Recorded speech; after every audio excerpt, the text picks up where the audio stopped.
கர்த்தருக்கு ஸ்தோத்திரம். தேவனுக்கு வாங்கிடுவாங்க. தேவனுடைய பிள்ளை தேவனுடைய வார்த்தை வெளிப்படும் நேரத்தில் தேவனுடைய வார்த்தையிலேருந்து நம்ம அநேக காரியங்களை கற்றுக்கொள்ள போகிறோம். ஒவ்வொரு நாளும் பாருங்கள், வேதத்தை வாசிக்கும் போது வேதத்திலேருந்து அநேக காரியங்களை தேவன் கற்றுக் கொடுக்கிறார். வேதத்தை படிக்கும்போது நம்ம என்ன பண்ண, ஏதோ ஒன்று புஸ்தகம் மாதிரி படிக்கக்கூடாது, ஒன்றை புரிந்து கொள்ள வேண்டும். இந்த வார்த்தை ஆவியும் ஜீவனமாக இருக்கிறது. இந்த நாளில் எனக்குள்ளே என்ன ஆவி கிரியை செய்ய போகுது கவனிங்க. இந்த வார்த்தை ஜீவனாக இருக்கிறது.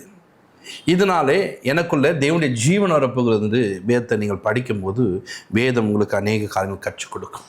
இதனால் கூட பாருங்கள், நிறைய நேரங்களில் நிறைய பேர் பாருங்கள், நிறைய விதமான காரியங்களை தோல்வி அடைந்து காணப்படுகிறார்கள். சூழ்நிலை எல்லாம் மாறுது, ஒரே பிரச்சனையாக போயிட்டு இருக்குதுங்க. என்னங்க இது வாழ்க்கையே எப்படி இருக்குதுங்க அப்படின்ட்டு ஒரு அம்மா பாருங்கள், இன்றைக்கி பேசும்போது உடனே சோர்வடைந்து பேசுகிறார்கள்.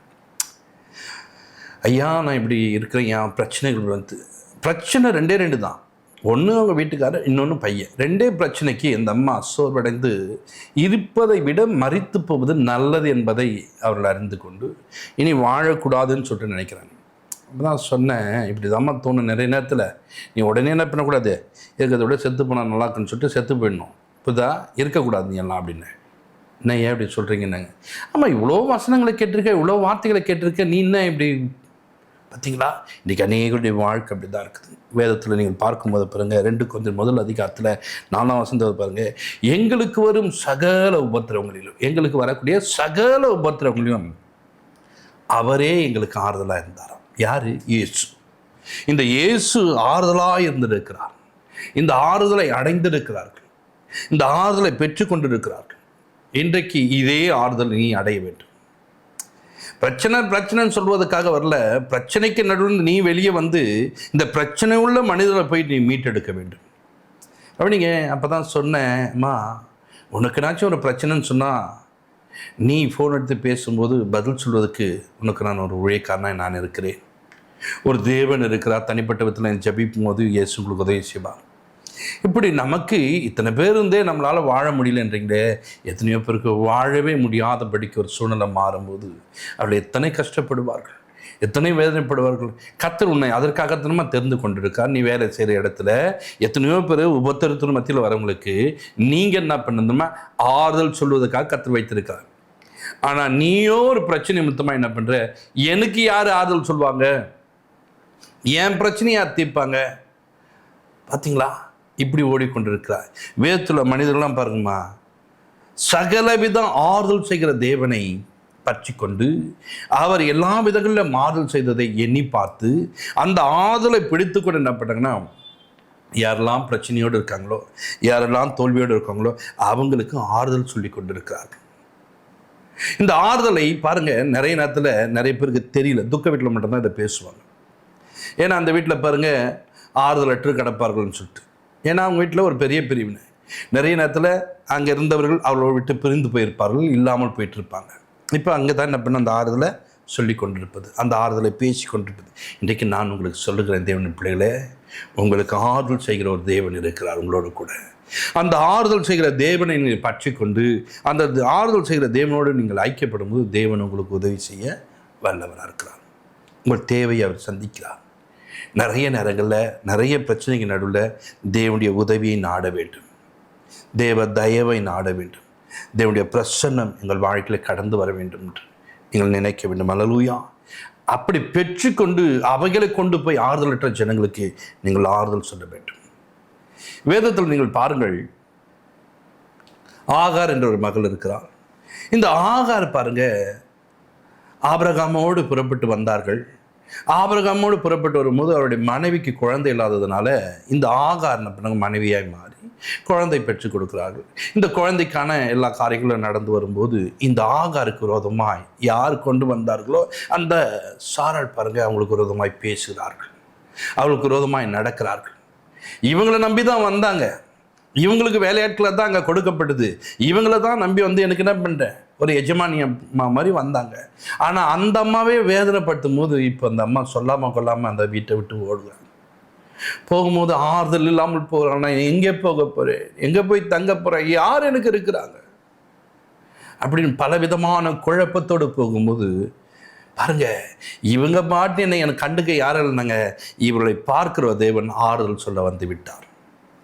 ஆகாரே எங்க எங்க வந்திருக்கிற சொல்லு, எங்கேருந்து வர, எங்கே போகிற சொல்லு அப்படின்னும் போது அந்த அம்மா சொல்கிறாங்க, அப்படியே ஒரு பிரச்சனை, நீ போயிட்டு அடங்கி காத்துரு, நீ போய் என்ன பண்ண, ஆறுதல் எப்படி கொடுக்குறாரு தெரியுமா, எந்த இடத்துல பிரச்சனைன்னு வராங்களோ அந்த இடத்துக்கு போ, நீ அடங்கிரு, நான் உனக்கு உதவி செய்வேன் என்று சொல்கிறார். உன் பிள்ளையை நான் அப்படி விட மாட்டேன், உன் பிள்ளைக்கு என்ன பண்ணுறேன், ஒரு பெரிய சாதியாய் மாற்றுவேன், அவன் சாதாரணமாக இருக்க மாட்டான்னு சொல்லி ஆறுதல் சொல்லுகிறார். பார்த்தீங்களா, இப்படி ஆறுதல் சொன்ன தெய்வம் நம்முடைய வேத புஸ்தகத்தில் இருக்கிறார். வேதத்தை படிக்கும் போது இப்படி ஆறுதல் செய்தவர், எனக்கும் அவர் ஆறுதல் செய்வார், என்னையும் அவர் தேற்றுவார், எனக்கும் அவர் உதவி செய்வார்னு நிறைய நேரத்தில் அந்த ஆறுதலை பெற்றுக்கொண்ட ஜனங்கள் அப்படி என்ன பண்ண, தேவனை சார்ந்து கொள்ள வேண்டும். பைபிளை படிப்பேங்க, ஆனால் பைபிளை படிச்சுட்டு என்ன பண்ணுவேன், நிறைய நேரத்தில் அப்படியே மூடி வச்சுடுவேங்க. இப்படி இருந்தால் உனக்கு ஆறுதல் இல்லாமல் தான் இருப்பேன். இந்த வேதமே உனக்கு ஆறுதல் சொல்வதற்காகத்தான். இந்த வேத புஸ்தகத்தை நாம் எடுத்து வைத்துக்கொண்டு படிக்கும் போது இந்த புஸ்தகத்தில் ஜீவனுள்ள வார்த்தைகள், என்னை தேற்றக்கூடிய வார்த்தைகள், என்னை பலப்படுத்தக்கூடிய வார்த்தைகள், என்னை ஆசீர்வதிக்கிற வார்த்தைகள். நிறைய பாருங்க பிரச்சனைன்னு சொல்லிட்டு ஃபோன் அடிப்பாங்க. அந்த ஃபோன் அடிக்கிற மக்களுக்கு இந்த வசனங்களை தான் நான் சொல்லுவேன். பைபிள் இருக்குது பார்த்தீங்களா, அந்த வசனங்கள் தான் சொல்லி வருத்தப்பட்டு பாரம் சுமக்கிறவர்களே நீங்கள்லாம் என்கிட்ட வாங்கன்னு சொல்லியிருக்கிறார். அவர் இடத்துல போக வேண்டாம். நம்மளை பார்த்தோமா கூப்பிட்டாரு, பைபிள் படிக்கிற உன்னை பார்த்தான்னு கூப்பிடுகிறார். உன் வருத்தத்தை நீக்கக்கூடிய இயேசு அங்கே இருக்கிறார் என்று. அப்போ இந்த வசனங்களை சொல்லி அவங்களோட பேசும்போது இந்த வார்த்தை அவளை தேற்றக்கூடியதாக இருக்கிறது, அவங்களுக்கு ஒரு இளைப்பாறுதலை கொடுக்கக்கூடியதாக இருக்குது. இன்றைக்கு ஆறுதலற்று கேட்கிற ஜனமே, இந்த ஆகாருக்கு தேவன் இத்தனை நன்மை செய்ய முடியும்னா, இன்றைக்கு நான் ஆண்டவரை தொழுது கொண்டு அவருடைய பிள்ளையாய் மாறி ஞானஸ்தானம் எடுத்து அவரை நான் ஆராதிக்கிறேனே, ஒவ்வொரு நாளும் ஆராதனை நான் மிஸ் பண்ணது இல்லையே, நான் ஓடிக்கொண்டிருக்கிறேனே, எப்பொழுது நான் ரட்சிக்கப்படணும் அன்னிலிருந்து தேவனை இப்பொழுதுக்கும் தேடிக்கொண்டே இருக்கிறேன். உனக்கு செய்யாமல் இருப்பாரா? உனக்கு செய்யாமல் இருப்பாரா? உனக்கு செய்வதுதான் என்னுடைய வேலை, உன்னை தேற்றுவதுதான் என்னுடைய வேலை, உன்னை ஆற்றுவதுதான் என்னுடைய வேலை, உன் துயரத்தை மாற்றுவதுதான் வேலை. ஆறுதல் செய்கிறது, ஆறுதல் செய்ய காத்து கொண்டிருக்கிறார். ஆறுதலற்று இருக்கிற உனக்கு அவர் உதவி செய்கிறார். 38 வருடமாய் ஒரு மனிதன் பாருங்க அந்த பெரசா குளத்துக்கிட்டே இருக்கிறான். எல்லாரும் பார்த்து போயின்னு இருக்காங்க. அவர் பார்த்து சும்மா இல்லைங்க, ஆறுதல் செய்ய வருகிறவர் அவனை எழும்பி நடக்க பண்ணுகிறான். வந்து ஏதோ ஒரு சாப்பாட்டை வாங்கி கொடுத்துட்டு, இந்த சாப்பிட்ருப்பா, இதை வச்சுக்கப்பா, இந்த ஆறுதலை கொடுக்கறதுக்கு எத்தனையோ பேர் இருக்கிறாங்க. என் தேவன் அந்த ஆறுதலை கொடுக்க மாட்டார். நீ எதில் பலவீனமாய் காணப்படுற, எதில் ஆறுதல் இல்லாமல் இருக்கிறியோ அதிலே உன்னை ஆறுதல் படுத்த வந்த தேவன் என்ன பண்ணுற, உன்னை எழும்ப பண்ணுகிறார், நடக்க பண்ணுகிறார். பார்த்தீங்களா, சூழ்நிலையை மாற்றிட்டாரா? மாற்றிட்டாருங்க. எப்படி மாற்றினார்? இதுதானே ஆறுதல் அளிக்கிற தேவன். மற்றவர்கள் பாருங்கள், ஒரு வேளை சாப்பாடு வாங்கி கொடுத்துட்டு, ஒரு வேளை ஏதாவது கையில் காசை கொடுத்து வச்சுக்கணும், மறுபடியும் நீங்கள் அவங்கள எதிர்பார்த்துன்னு வச்சுக்க, சும்மா சும்மா செய்வாங்கன்னுவாங்க. ஆனால் அந்த தேவன் உன்னை கையேந்த விட மாட்டார். அவருடைய ஆறுதல் எப்படி திறமை இருக்கும், உன்னை எழும்ப செய்துவார். நீயா ஒன்றையும் பெற்றுக்கொள்ளத்தக்கதாய் அவர் நடத்த வல்லவராக. அல்லேலூயா. இப்படி ஆறுதல் செய்கிற தேவன் நம்மளோடு கூட இருக்கிறார். பவுல் பாருங்க, நான் எப்பக்கம் நெருக்கப்பட்டும் ஒடுங்கி போவதில்லை. எப்படிங்க நீங்கள் ஒடுங்காமல் இருந்தீங்க? எல்லா பக்கமும் உங்களை நெருக்கினாங்க. ஆறுதல் செய்கிற தேவன் எங்களோடு கூட இருந்தாருங்க. அவர் எனக்கு ஆறுதல் சொல்வதனால, அவர் ஆறுதல் செய்வதனால நான் ஒடுக்கப்படுவதில்லைங்க.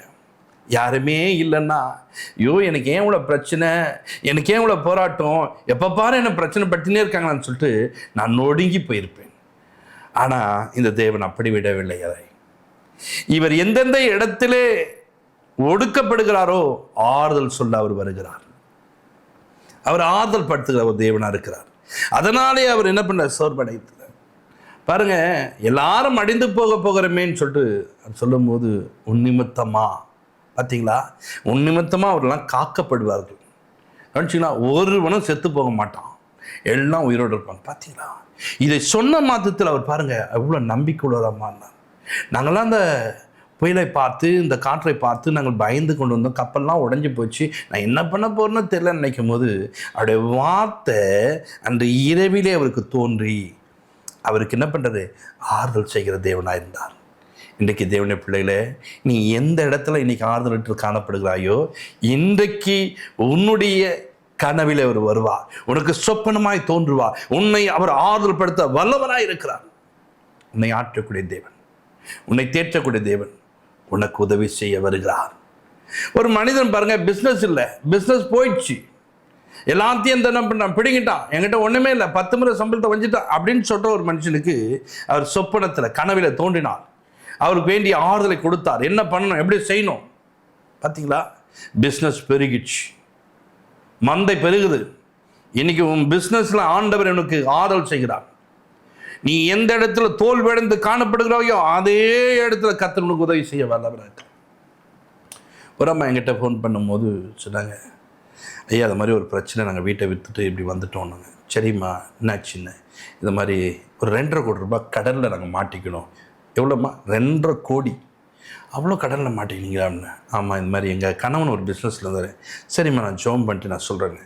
அப்புறம் ஜாம் பண்ணிட்டு அவங்க மறுநாள் ஃபோன் பண்ணாங்க. அப்போ சொல்லும்போது, உங்கள் கணவன் எந்த பிஸ்னஸில் விட்டுட்டாரோ அதே இடத்துல திரும்ப போக சொல்லுங்கள், அதே பிஸ்னஸ் பண்ண சொல்லுங்கள், கர்த்தர் உங்களை ஆஸ்வதிப்பா, நீங்கள் ஜபத்தோடு போங்க, தேவன் உங்களுக்கு உதவி செய்வார். அதே பிஸ்னஸை பண்ணும்போது ஒரு 3 மாதத்தில் உங்கள் கடனெல்லாம் தேவன் அடைக்க உதவி செய்வார், நீங்கள் எல்லாவற்றையும் அடைப்பீங்கன்னு சொல்லிட்டு நான் சொல்லிட்டேன். அன்று சொன்னார் அப்படின்னு உணர்த்தினார்னு சொல்லிட்டேன். அந்த மாதிரி பாருங்கள், அந்த 3 மாதத்தில் அந்த கடனெல்லாம் ஓரளவுக்கு நாங்கள் அடைத்து முடித்து விட்டோம் என்று ஃபோன் பண்ணாங்க.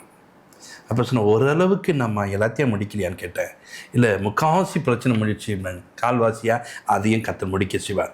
ஒரு 6 மாதங்கள் கழிச்சு பார்க்கும்போது, பாஸ்டர் எனக்கு 2.5 கோடி ரூபாய் கடனும் அடைக்கப்பட்டு விட்டதுன்றாங்க. பார்த்தீங்களா, வசனம் எவ்வளவோ ஆறுதலாய் மாறியது. பார்த்தீங்களா, வசனம் எந்த அளவுக்கு அவங்களை தேற்றியது. பார்த்தீங்களா, வசனத்தினாலே அந்த குடும்பம் கடனை அடைக்க தேவன் உதவி செய்தார். ஒரு குடும்பத்தில் பார்த்தீங்கன்னா, ஒரு சகோதரன், அந்த மகன் பாருங்கள், ஒரு ஆக்சிடெண்ட் ஆகி மறிக்கக்கூடிய ஒரு சூழ்நிலைக்கு தள்ளப்பட்டு விட்டான். காதில் மூக்கிலெல்லாம் ரத்தம் வந்துச்சு. அப்புறம் ஒரு ஹாஸ்பிட்டலுக்கு கொண்டு போனாங்க. அந்த ஹாஸ்பிட்டல் முடியாது, இன்னொரு ஹாஸ்பிட்டலுக்கு கொண்டு போனாங்க. அப்படி முடியாது, அங்கேருந்து இன்னொரு ஹாஸ்பிட்டலுக்கு, அப்புறம் அங்கேருந்து ஒரு ப்ரைவேட் ஹாஸ்பிட்டல் கொண்டு வர வேண்டும். இரவு 2 மணிக்கு எனக்கு ஃபோன் அடிக்கிறாங்க. அப்போ ஃபோன் அடிக்கும் போது நான் சொன்னேன் அவங்ககிட்ட, என்னம்மா திடீர்னு இந்த ஒரு அழுதுனே சொல்கிறாங்க, இந்த மாதிரி ஆயிடுச்சு, இந்த மாதிரி சூழ்நிலை காப்பாற்ற முடியாதுன்றாங்க. 80% உயிர் போயிடுச்சு, 20% தான் உயிர் இருக்குது. நாங்கள் இப்போ ஒரு ஹாஸ்பிட்டலுக்கு கொண்டு வர போகிறோம், அவங்க தர மாட்டுறாங்க ஐயா. அப்போ சொன்னேன், நீ ஜபத்தோடு போய் கேளுங்க அப்படின்னு. கேட்டாங்க, கொண்டு வந்துட்டாங்க. அவன் சொல்லும்போது சொல்கிறான், 20% தான் இருக்குது, கையெழுத்து கூட போட்டு போங்க, செத்துட்டா எனக்கு தெரியாது. அப்போ அந்த குடும்பத்துக்கு நான் என்ன ஆறுதல் சொல்ல வேண்டும் சொல்லும்போது, அங்கே வேதத்தை நான் படிக்கும்போது அந்த வேதம் அழகாக சொல்லுது. சாத்தான் பாருங்க, சூளையில் புடைப்பது போல பேதுரு என்ன பண்ணான், கேட்டான், இடம் கேட்டான், நான் கொடுத்துருக்கிறேன் படிச்சுங்களா. அவன் விசுவாசம் விழுந்து போகாதபடிக்கு நான் என்ன பண்ண உனக்காக வேண்டுதல் செய்வினார். அப்போ அந்த விசுவாசம் விழுந்து போகாதபடிக்கு அப்படின்னா நான் ஆண்டு சொன்ன ஒரு வார்த்தை எனக்கு புரிஞ்சுது. அந்த மகனுக்கு ஜீவனை கொடுப்பேன், நீங்கள் விசுவாசமாக இருங்கன்னு சொல்கிறேன். காலையில் இந்த வசனத்தை கொண்டு போகிறேன் நான். எல்லாரும் தேம்பி அழுது கொண்டுன்னு அங்கே உள்ளே போகும்போதே ஒரு அம்மா சொல்லுது, அவன் செத்துட்டான் இப்பயோ அப்படின்றாங்க. நான் திரும்ப பாருங்கள், அவங்கெல்லாம் ஓன்னு அழுதாங்க. நான் சொன்னேன், அழாதீங்க, கர்த்தர் ஜீவனை கொடுப்பேன் என்று சொன்னார். ஜீவனை கொடுக்கிற ஒரு தேவன் இருக்கிறார் என்று சொன்னேன். அந்த ஜீவனை அவர் எடுக்க மாட்டார், ஜீவனை அவர் கொடுப்பார் என்று சொன்னேன். அப்போ அந்த வசனங்கள் சொல்லி, நீங்கள் விசுவாசமாக இருங்கம்மா, கர்த்தர் உங்களுக்கு உதவி செய்வார் சொல்லிட்டு அந்த விசுவாசமாக அவர்கள் இருந்து ஜெபம் பண்ணினார்கள், தேவனை தேடினார்கள். 3ஆம் நாளிலே ஜீவன் உண்டானது. அந்த மகனுக்கு தலையில் அடிப்பட்டு அவன் பைத்தியமாக இருப்பான், அவன் இப்படி இருப்பான் அப்படி இருப்பான். நாங்கள் கர்த்தர் அதுலேயும் உனக்கு உதவி செய்வானே. இன்றைக்கு நல்ல அந்த மகன் பிழைத்து திருமணம் பண்ணி பிள்ளைகளை பெற்றெடுக்க தேவன் கிருபை தந்திருக்கிறார். தேவனுடைய உதவி உண்டாயிருக்குது. எங்கேருந்து நாங்கள் எடுத்து சொன்னோம்? வேதத்தில் இருக்குது. ஆறுதல் செய்கிற வார்த்தைகள், அற்புதங்களை செய்கிற வார்த்தைகள், விடுதலை கொடுக்கிற வார்த்தைகள், நன்மை செய்கிற வார்த்தைகள், இதற்குள்ளதான் இருக்கிறது வேதத்தில். அப்படிப்பட்ட வேதத்தை நம்ம என்ன பண்ணதில்லை, அற்பமாய் படிக்கிறோம், அசட்டை பண்ணுகிறோம். அது என்ன பண்ண, படித்தா படிக்கிறோம், படிக்காது நான் போகிறேன்னு சொல்லிட்டு சும்மா கையில் தூக்கிட்டு போகிறோம் கண்டி. அதை எடுக்கும் போது ஒரு பயம் உண்டாக வேண்டும். அதுக்கு பேர் தான் பட்டயம் என்று சொல்லுது. கத்தி எடுக்கும்போது சாதனம் எடுப்பியா, கொஞ்சம் மிஸ் ஆச்சுன்னா அதுவும் கையை கழிச்சிடும். அப்படி பைபிள் எடுக்கும்போது பயத்தோடும் பக்தியோடும் எடுக்க கற்றுக்கும். அந்த பைபிளை நீ பிரிக்கும் போது அப்படி படிக்கணும். அந்த வேதம் உன்னை தேற்றக்கூடியதாக இருக்கிறது, ஆற்றக்கூடியதாக இருக்குது. இன்றைக்கி நிறைய பேருக்கு வயதான காலத்தில் என்னால் முடியல, நான் அப்படி இருக்கேன்னு சொல்கிறாங்க. நீ வேதத்தை தூக்கும் போது எப்படி தூக்கிருக்கணும் தெரியுமா? அந்த வேதத்தை முதிர் வயதில் உன்னை கணித்தரக்கூடியது, முதிர் வயதில் உன்னை நீ ஏந்துவேன், சுமப்பேன், தப்பு வைப்பேன். எங்கே போனார் அவர்? அந்த பட்டயத்தை நம்ம எப்படி தூக்குகிறோம்? அந்த வேதத்தை எப்படி நாம் சுமக்கிறோம்? இந்த வேதம் உனக்கு ஆறுதல் தருகிற வார்த்தையை பிடித்து கொண்டு அன்றைக்கு பிரியமாய் நடந்து கொள். கர்த்தர் உன்னை ஆசீர்வதிப்பா. ஜெபிப்போம். பரலோக பிதாவே, உமக்கு நாங்கள் நன்றி செலுத்துகிறோம் என்ற வேதத்துள்ள மக்கள் ஆண்டவரே நம்மிடத்தில் ஆறுதல் பெற்றுக்கொண்டார்கள் என்ற வேதத்தில் நிறைய பேரை பார்க்கலாம். அவர்களெல்லாம் ஆறுதலை பெற்றுக்கொண்டு அவருடைய வாழ்க்கையை சாட்சியாக வைத்திருக்கீங்க. அந்த சாட்சிகளை நாங்கள் படித்திருக்கிறோம் ஆண்டவரே. அவைகளால் ஜெயம் பெற்றிருக்காங்கப்பா. இன்றைக்கும் எத்தனையோ பேர் இந்த பைபிளை படிக்கிறாங்க, ஆறுதலற்று காணப்படுகிறார்கள், துக்கத்தோடு காணப்படுகிறார்கள் என்று விடுதலை இல்லாமல் காணப்படுகிறார். இவர்களுக்கு நீர் உதவி செய்வீராக. உம்முடைய ஆறுதலை பெற்றுக்கொண்டு உமக்கு சாட்சியாய் வாழ, பக்தியாய் வாழ நீர் வழிநடத்தி ஆசீர்வதிக்கப்பட்டதுக்காக ஸ்தோத்திரம் பண்றேன். இயேசு கிறிஸ்துவின் ஜெபத்திற்கு நல்ல பிதாவே, ஆமென். God bless you. நீங்கள் தொடர்பு கொள்ள வேண்டிய எங்கள் சபை முகவரி: இரட்சகர் இயேசு கிறிஸ்து திருச்சபை, நம்பர் 1, 5வது தெரு, புதுநல்லூர், சோமங்கலம் மெயின் ரோட், குண்டத்தூர், சென்னை 600069.